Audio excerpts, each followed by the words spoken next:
Hello दोस्तों, तो कैसे हैं आप सभी। तो आज की कहानी शुरू करने से पहले अगर आप मेरे चैनल पर न्यू हैं तो प्लीज़ उसे सब्सक्राइब ज़रूर कीजिएगा। तो आज की कहानी शुरू करते हैं। इन बाप बेटे को तो सीधा कर कर रहूँगी। दोस्तों, आज की कहानी काल्पनिक है। अरे विमो, ज़रा बहू को बोलो 2 कप चाय बना कर दे जाए। तो विमो जी ने प्रमोद जी की तरफ देखकर कहा, अरे अभी तो सुबह के 5:30 ही बजे है, बहुत सर्दी है, 7 बजे तो बहू उठ ही जाती है, तब बना देगी। तो प्रमोद जी ने कहा, नहीं, मुझे तो अभी चाय पीनी है, मतलब अभी पीनी है। विमो जी को पता था कि जब इनकी आंख खुल जाए तभी चाय चाहिए, चाहे कितने बजे हों। और सर्दी की वजह से उनका मन भी नहीं था रजाई छोड़ने का, पर मरती क्या ना करती। पता था थोड़ी देर में हल्ला मचाने लगेंगे तो बेटा बहू की नींद खराब ना हो जाए। उनका 6 महीने का बच्चा है, रात को कई बार जगाता है, पूरा दिन भी परेशान करता है, तो वह उठकर चाय बना लाती हैं। उनको चाय दे खुद चाय पीने लगती हैं। प्रमोद जी पैसे तो भले इंसान थे, पर जिद्दी बहुत थे। अपनी माँ पर गए थे। वे कहें तो सब ठीक, दूसरा कहे तो सब गलत। मैंने कैसे इतने साल इन लोगों के साथ गुजारे, मेरा दिल ही जानता है। सर्दी हो या गर्मी, छोटे बच्चे थे, फिर स्कूल जाने लगे, पर इन लोगों ने अपने रहन सहन के साथ कोई समझौता नहीं किया और ना ही खुद कभी किसी काम में मेरी मदद करवाई। चाय पीकर प्रमोद जी दोबारा सो गई। कहने लगे, आज बहुत ठंड है, घूमने नहीं जाऊंगा। पर मेरी आंखों में नींद नहीं थी। कैसी छोटी ननंद और देवरों के साथ पूरे घर का काम संभालना, सबको एक एक रोटी गर्मा गर्म चाहिए थी। जब गीजर भी नहीं था, गर्म पानी करके उनके बाथरूम में रखना। गर्मी हो तो कूलर भर कर देना। छोटे बच्चे के साथ भी सर्दी में ठिठुरती काम में लगी रहती। मैं ठंडे पानी में काम करती तो बच्चा माँ का दूध पीने की वजह से उसे भी ठंड लग जाती। तब यह सुनने को भी मिलता कि बच्चे को संभालना नहीं आता, पर घर के कामों में कोई हाथ नहीं लगवाता। ऊपर से सासू माँ यह सुनाती, तुम्हारे तो शहर में आकर मज़े आ गए हैं, गांव में तो चूल्हा फूकती थी, यहाँ तो बटन दबाया और गैस चालू। अरे गांव में शहरों जैसा सुख कहाँ। कभी गुस्सा तो कभी हंसी आती कि शहर में भी तो पूरा दिन काम में लगे रहते हैं। गांव में काम करते पर माँ के हाथ की रोटियां तो नसीब हो जाती थी। कभी कभी तो मायके की बहुत याद आती, पर काम की वजह से कभी भी नहीं जाने देते। 2-2 साल निकाल लेते। समय के साथ ननंद देवरों की भी शादी हो गई, सब अपने परिवारों में रम गए। पर अब मैंने सोच लिया था कि मैं अपनी बहू का बहुत ध्यान रखूंगी। बेटी बड़ी थी तो उसकी शादी कर दी, वह भी अपने ससुराल में खुश थी। 2 साल पहले मेरे बेटे महेश की सीमा के साथ शादी कर अपने घर लाई थी। वह भी बहुत समझदार है। महेश नौकरी करता है और प्रमोद जी ने घर के पास ही प्रॉपर्टी डीलर का ऑफिस बना लिया है। एक हेल्पर रख रखा है, पूरा दिन घर पर ही रहते हैं। घर में ताका झाकी करने की, फैसला लेने की आदत है। ऑफिस पर तो नाम मात्र के लिए जाते हैं। इस साल ठंड चरम सीमा पर थी। अभी पोता छोटा है, बहू के साथ काम में मदद करवाती, पर ज़्यादा काम अब मुझसे भी नहीं बन पाता। तो मैंने प्रमोद जी से कहा, एक मेड लगवा लेते हैं, बर्तन सफाई कर जाया करेगी। और आजकल वह वॉशिंग मशीन आ रही है ना, जिसमें कपड़े धोकर ही निकलते हैं, फुल्ली ऑटोमेटिक मशीन, वह ले लेते हैं।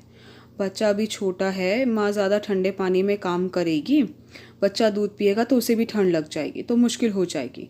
तो प्रमोद जी ने कहा, अरे विमो जी, पैसे पेड़ पर नहीं लगते, औरतों को तो बोलने में 1 मिनट लगता है। पहले बच्चे नहीं पलते थे क्या? तो विमो जी ने कहा, हाँ जी, मैं आपकी बात मानती हूँ, पर आजकल के बच्चों का शरीर इतना मजबूत नहीं होता। बाप तो बाप, बेटा भी पिता के ऊपर गया था पूरा। अब की बार तो विमो जी को बहुत गुस्सा आया। कितने साल हो गए, पर अब भी बस अपनी ही चलानी है, दूसरों की परेशानी से कोई मतलब नहीं था। उन्होंने कहा, बहू, तुम्हारी माँ का फ़ोन आया था, तुम्हें भेजने के लिए कह रही थी, तो मैंने कह दिया, समधन जी 1 हफ्ते से ज़्यादा दिल नहीं लगेगा हमारा। तो बहू ने कहा, पर मम्मी जी, आप अकेले काम कैसे करेंगी सारा? तो विमो जी ने कहा, मैं कर लूँगी, तुम जाओ।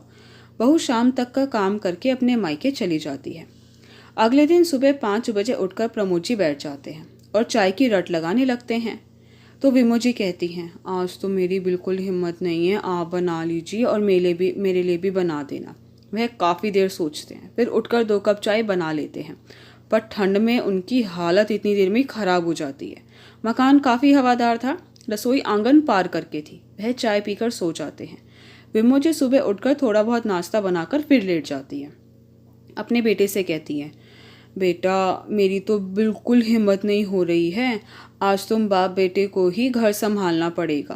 पहले तो दोनों एक दूसरे के मुंह की तरफ देखते हैं, फिर कहते हैं, अरे काम ही कितना होता है घर में, अभी कर देते हैं। बेटा बर्तन करने रसोई में घुसता है और बाप कपड़े सर्फ में भिगोने के लिए।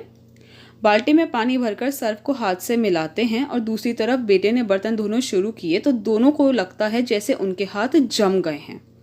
बेटा कहता है, मम्मी पानी तो बहुत ठंडा है, इसमें काम कैसे करूँगा मैं? तो विमोजी ने कहा, बेटा करना तो पड़ेगा, बहू भी तो करती है और मैंने भी तो पूरी उम्र किया है। एक ही दिन में दोनों बाप बेटी की हालत खस्ता हो जाती है। कड़कती ठंड, ठंडे पानी में काम करना। अगले दिन सुबह प्रमोद चाय भी नहीं मांगते, सोचते हैं कहीं आज फिर से खुद ना बनानी पड़ जाए। सुबह सुबह बेटा कहता है, पापा मैं सोच रहा हूँ जब साधन है तो तकलीफ़ क्यों उठाएं। मैं रसोई में एक गीज़र बर्तनों के लिए लगवा देता हूँ और एक फुल्ली ऑटोमेटिक मशीन भी ले ही आते हैं। फिर कोई भी आ जा रहा हो ना तो उसमें काम करने में कोई तकलीफ़ नहीं होगी। तो प्रमोद जी ने कहा, हाँ मेरी दुकान पर जो हेल्पर है वह बता रहा था उसकी मम्मी घर जाकर बर्तन सफाई का काम करती है, सर्दी सर्दी उन्हें लगवा लेते हैं, घर पर काम कर जाएगी। 2-3 दिन में वह सारे काम करवा लेते हैं। एक हफ्ते बाद बहू आती है तो देखती है घर में काफ़ी बदलाव आ गए हैं। आने के बाद वह अपने और सासू माँ के लिए चाय बनाकर उनके पास जाकर पूछती है, मम्मी जी मेरी मम्मी कह रही थी मैंने तो वैसे ही हालचाल पूछने के लिए फ़ोन किया था, तो इतनी सर्दी में क्यों आ गई?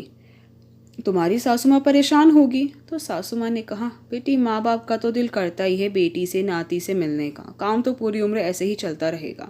फिर बहू ने पूछा, मम्मी जी 1 हफ्ते में आपने काफ़ी कुछ बदल दिया घर में।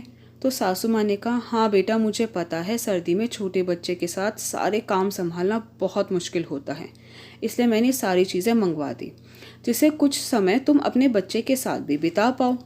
बेटा मैं भी इस स्थिति से गुजरी हूँ, पूरा दिन निकल जाता था बच्चे को गोदी में उठाए, सोते को दूध की बोतल लगा देती ताकि पेट भरा रहेगा तो 2 घंटा ज़्यादा सो लेगा तो मैं और काम निपटा लूँगी।